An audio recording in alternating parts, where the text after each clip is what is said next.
Queridos compatriotas, esta mañana el presidente Morales, en un mensaje a la nación, comenzó por hablar de un golpe de Estado y claramente nos señaló, y a mí en particular, como responsables de esa supuesta intención de interrumpir el orden constitucional. Mi primera respuesta clara y categórica a esa increíble acusación es que si hay alguien que ha roto y rompe sistemáticamente el orden constitucional de Bolivia, se llama Evo Morales. Quiero recordarle que el año 2014 fue elegido en este mandato constitucional de manera inconstitucional, vulnerando un artículo transitorio de la Constitución que él mismo promulgó el año 2009. Por lo tanto, este tercer mandato tiene un origen ilegítimo. Recordarle también, y no le va a ser difícil tomarlo en consideración porque lo sabe de memoria, que el 21 de febrero del 2016 el pueblo boliviano le dijo no al intento de repostulación indefinida, no al intento de ser presidente vitalicio de este país. Y utilizando un poder del Estado que debiera ser independiente primero y otro poder que debiera ser independiente después, Tribunal Constitucional y Tribunal Supremo Electoral, permitió, ordenó, dio la instrucción de que lo habilitaran inconstitucionalmente con una interpretación sesgada y vergonzosa del artículo 23 de la Carta Interamericana de Derechos Humanos. Esa respuesta del pueblo boliviano, de un no categórico a la reelección, lo ha convertido en un candidato ilegal. Y recordar que el Tribunal Supremo Electoral, a sabiendas y habiendo administrado el 21F, lo volvió a habilitar en diciembre de 2018. En consecuencia, el presidente es quien vulnera el orden constitucional y termino subrayando que controla y ordena todos los poderes del Estado. El poder ejecutivo, que es el único que legalmente puede controlar, el poder legislativo, el poder judicial y el poder electoral. En cualquier interpretación sobre qué se entiende por un golpe de Estado, parte de esa interpretación indica que quien toma el control de todos los poderes los concentra en uno solo de manera ilegítima, vulnerando la independencia y coordinación entre poderes, es protagonista de un golpe de Estado. En consecuencia, y me doy por enterado, la amenaza indirecta del presidente y la amenaza directa del ministro de Gobierno que me acusan de estar incitando a la violencia pueden llevarnos a una situación de la privación de mi libertad. No tengo ningún tipo de reparo en seguir haciendo democrática y pacíficamente lo que tengo que hacer como el candidato que defiende la legitimidad del voto popular y como el candidato que legítimamente debe estar en una segunda vuelta para confrontarme con el señor Evo Morales. Hablamos ahora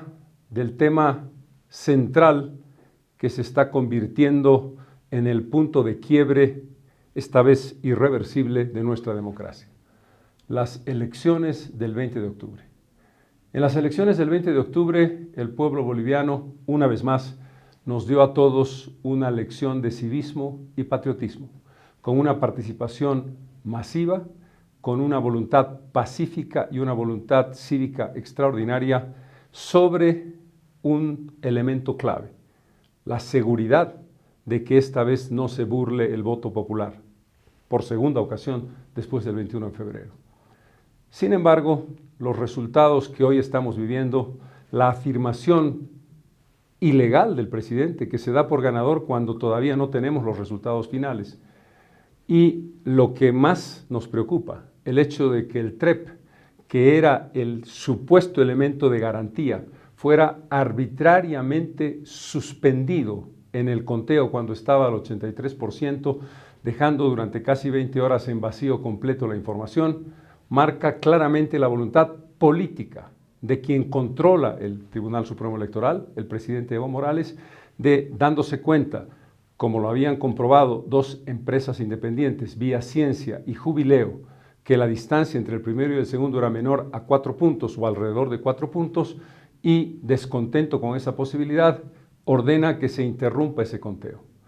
Que quede claro que esa decisión no fue una decisión técnica, como muy explícitamente ha hecho saber el ex vicepresidente del Tribunal Supremo Electoral, el señor Costas, que indica que esa fue una decisión política tomada por la presidencia del Tribunal Supremo Electoral, suponemos recibiendo órdenes del Poder Ejecutivo. Y que esa decisión, como de hecho ocurrió, generó falta de credibilidad del tribunal, generó incertidumbre y abrió un espacio de confrontación innecesario. Está claro que hay un fraude gigantesco en marcha. Está claro que cualquier resultado que dé por ganador a Evo Morales en primera vuelta es producto de un fraude, y los elementos para demostrarlo vamos a presentarlos sucesivamente en las próximas horas. Pero el pueblo boliviano no tiene ninguna duda de la forma absolutamente grosera y absolutamente carente de la más mínima finura, para ponerlo en algún castellano que podamos entendernos, marca una decisión de revertir los resultados en 2 direcciones. La primera, eliminar la segunda vuelta, cosa que por supuesto no aceptamos, y la segunda, forzar las cifras para agrandar los resultados que le permitan tener una mayor representación parlamentaria en la Asamblea Legislativa Plurinacional a partir de enero del año 2019. Quiero además detenerme muy especialmente en una de las afirmaciones más peligrosas y mentirosas del presidente Morales. El que desde nuestra posición política y desde el bloque ciudadano que representamos, tenemos, según él, una actitud racista y discriminatoria con el voto indígena. Eso es totalmente falso, pero empezaré por decir, como lo sabe toda la opinión pública, que el conjunto de los bolivianos, todos sin excepción, nos sentimos profundamente orgullosos de la inclusión indígena, de la presencia de la diversidad de las naciones indígenas en el país, en el centro de la actividad política, económica y social, y profundizaremos ese compromiso porque es un imperativo de derechos humanos y de Constitución. Dicho lo cual, el presidente miente cuando el 83% de los votos estaban siendo registrados, y ahí se detuvo el conteo del TREP, una parte significativa del voto rural había llegado ya. Parece olvidar el presidente que estamos en el año 2019, no en el año 1980. No es como antes, que los votos rurales tardaban horas, días, si no semanas en llegar. La llegada de los votos rurales es muy significativa y ya estaba incorporada, como lo prueba la propia votación que ha recibido el presidente Morales y parte de la votación que hemos recibido nosotros cuando el 83% del TREP estaba computado. Decirle además que lo que quedaba, es decir, el 17% de los votos, tenía un 30% de voto urbano pendiente. También faltaba computar voto urbano. Por lo tanto, no aceptamos esa acusación, que es una forma terrible de querer dividir el país en 2 mitades, una mitad indígena y una mitad no indígena, generando la potencialidad de la confrontación. A nuestros compatriotas indígenas, quechuas, aymaras, guaraníes y de las 35 nacionalidades del país. Estamos absolutamente comprometidos con ustedes, como lo estamos con el conjunto del país, y les pedimos que no se dejen manipular por las palabras tendenciosas del presidente. Dicho esto, quiero hacer un énfasis especial en el hecho de que la comunidad internacional, la Organización de Estados Americanos, la Unión Europea y varios países amigos se han pronunciado categórica e inequívocamente en su exigencia de que el proceso sea transparente y de que el proceso no dé respuestas que no se pueden justificar, como las de la interrupción del TREP, y el cambio, esto es lo más importante, desde los datos del TREP,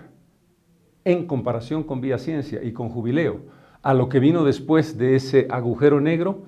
fue una inversión radical de la tendencia de voto, que obviamente estaba muy por debajo del 10% de diferencia entre el primero y el segundo. Subrayar y agradecer a la comunidad internacional y pedirle a la comunidad internacional que se mantenga vigilante para que este país, nuestro amado país, nuestra amada Bolivia, no entre en el camino de la dictadura al que quiere llevarnos el presidente Morales. Convoco hoy a todos nuestros compatriotas que creen en la democracia a la movilización permanente, a la movilización en defensa del voto, porque quiero decirle al presidente, no vamos a permitir que se nos robe por segunda vez una elección. Ya lo hizo de manera descarada con el voto del 21 de febrero del 2016. Es una lección aprendida y vamos a estar movilizados permanentemente y estaré yo con ustedes hasta que se reconozca que la segunda vuelta debe realizarse porque legítimamente fue lo que votó el pueblo boliviano. Esta convocatoria está basada en una mirada democrática y pacífica, democrática y no violenta. Este es mi espíritu, este ha sido siempre mi espíritu. La convicción de la democracia tiene que ver con la convicción con la paz, con la construcción de una sociedad entre iguales, sin divisiones, aceptando las reglas del juego de la Constitución y de la ley. Y finalmente, desde el lugar que hoy ocupo, que es el candidato con mayor votación de la oposición, con el derecho a disputar una segunda vuelta con Evo Morales, convoco a todas las fuerzas vivas del país, a los partidos políticos, a los comités cívicos, al CONADE y a personalidades que tengan relevancia en el país, a formar un núcleo cerrado de defensa de la democracia. Y no lo hago con la intención de un liderazgo gratuito, sino por el contrario, con el reconocimiento pleno de lo que representan las instituciones, caso CONADE por ejemplo, que han construido un espacio de unidad. Hemos hablado a lo largo de estos meses de unidad y el pueblo boliviano nos la ha demandado. Creemos haber representado en comunidad ciudadana, como lo ha aprobado el voto popular, que expresamos esa idea de unidad. Pero esa idea de unidad hoy no puede tener un agujerito, no puede tener una fisura, no puede tener un disenso. Todas las bolivianas y todos los bolivianos, sin excepción alguna, que creemos en la defensa de la democracia y que vamos a defender la democracia, esto es, la realización de una segunda vuelta por voto popular, debemos estar juntos, unidos, más allá de cualquier diferencia pequeña, mediana o grande que tengamos. Esta es una convocatoria para construir un bloque de unidad de defensa democrática, que es el camino que nos ha señalado la historia para derrotar esta decisión arbitraria, autoritaria, con un tinte ya de inicio dictatorial que esta mañana nos ha hecho conocer Evo Morales Ayma. Muchas gracias.